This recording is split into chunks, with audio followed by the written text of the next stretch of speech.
donde los adultos mayores disfrutan de su independencia en departamentos a su medida. Presenta Combinación Clave. Recuerdo una época en que nadie se reconocía abiertamente ateo o no creyente. Recuerdo una época en que en la educación el ramo de religión era obligatorio. Recuerdo una época en que los obispos podían negarse a bendecir un consultorio cuando se abría, porque ahí se repartían pastillas anticonceptivas. Recuerdo una época en que se solicitaba la presencia de sacerdotes permanentes para inaugurar obras. Se abría un consultorio, como decíamos, se llamaba un sacerdote. Se abría una sede de un banco, se llamaba un sacerdote para que bendiciera.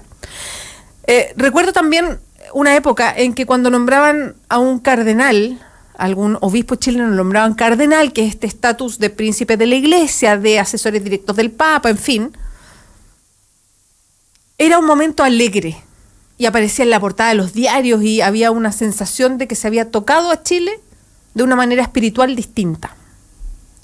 Eso cambió radicalmente.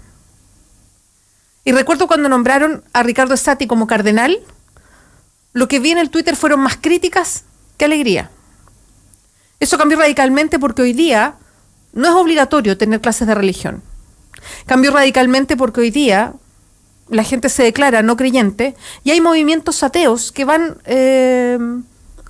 considerando más personas y que incluso tienen seminarios y ponen sus ideas sobre la mesa a través de redes sociales e incluso desafían de alguna manera este poder de la iglesia al llamar a un gran asado de Pascua de Resurrección, que lo hacen ahí en el Parque Intercomunal.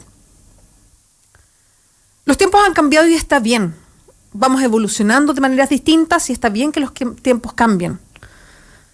Pero ¿cuánto ha sido responsabilidad de la propia iglesia este alejamiento de los chilenos respecto a lo que hace? Y menciono varias cosas. Los abusos sexuales y el encubrimiento permanente a los abusadores sexuales que están dentro de la iglesia. Un comportamiento que no es solo chileno, es una forma de operar, y uno puede ver cientos de documentales en todo el mundo, es una forma de operar de la Iglesia Católica.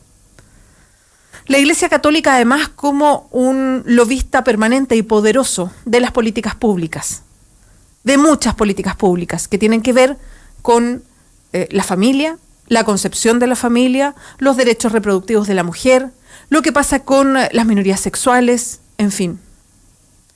También por esta unión de la jerarquía de la iglesia con los grupos económicos chilenos.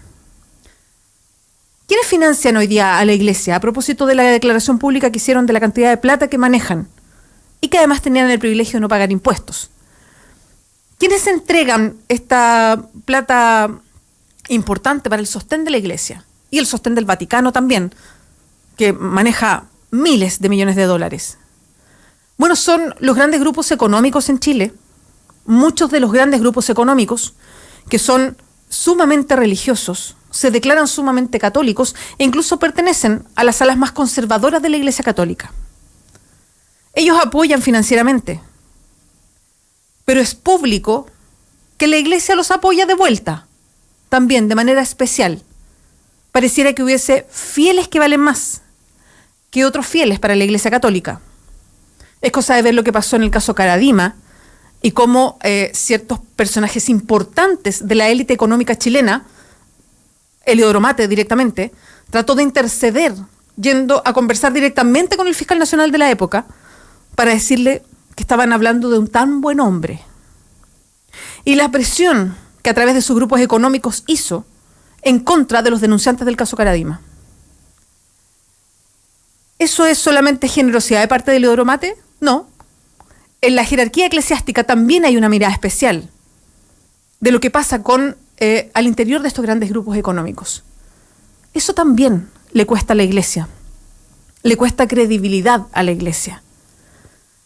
Entonces, cuando conocemos ayer que desde el Vaticano niegan información que pide la Corte Suprema para un caso judicial, que es la demanda civil de los denunciantes del caso Caradima en Chile, y desde el Vaticano se niegan a entregar esa información, cuando volvemos a ver ese video del actual Papa, donde dice que la comunidad de Osorno está influenciada por políticos, por zurdos, que es una comunidad que está operando en forma tonta a propósito de lo que pasa con Barros, y dice públicamente que ellos hicieron una investigación y que Barros está totalmente, no tiene nada que ver con el caso Caradima, que es justamente lo que se está pidiendo desde la Corte Suprema como antecedente para el caso que se está viendo en los tribunales civiles en Chile.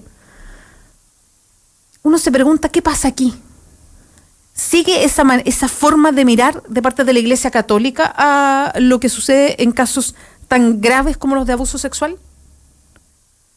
Entonces, cuando se anuncia, el mismo día que se niega esa información, se anuncia que viene el Papa, la reacción no es la misma de hace 10 años, menos hace 20, incluso hace 5. Y yo me pregunto, sí, es verdad, los tiempos cambian, todos cambiamos, nos hemos vuelto más críticos en este país en buena hora, pero ¿cuánto es responsabilidad de la propia Iglesia el que hoy día se mire con suspicacia, por ejemplo, si es que se anuncia que viene el Papa de visita al país? ¿Cuánto es responsabilidad de la propia Iglesia que haya caído en las encuestas respecto a la confianza que se puede tener? E insisto, tiene que ver con cómo cubren casos judiciales de denuncia de abuso sexual. Tiene que ver con esta relación tan directa entre la jerarquía de la Iglesia y los grandes grupos económicos en Chile, que es directa. Tiene que ver con el tipo de lobby que hace, apuntando a derechos que queremos conquistar, por ejemplo, las mujeres, a propósito de los derechos reproductivos. Tiene que ver con una mirada antigua, donde no se basa en el amor, sino en las divisiones, a propósito de lo que pasa con las minorías sexuales. Hay mucha responsabilidad de la Iglesia en cómo la miramos hoy día. Esto es Combinación Clave. Bienvenidos. Muchos hablan.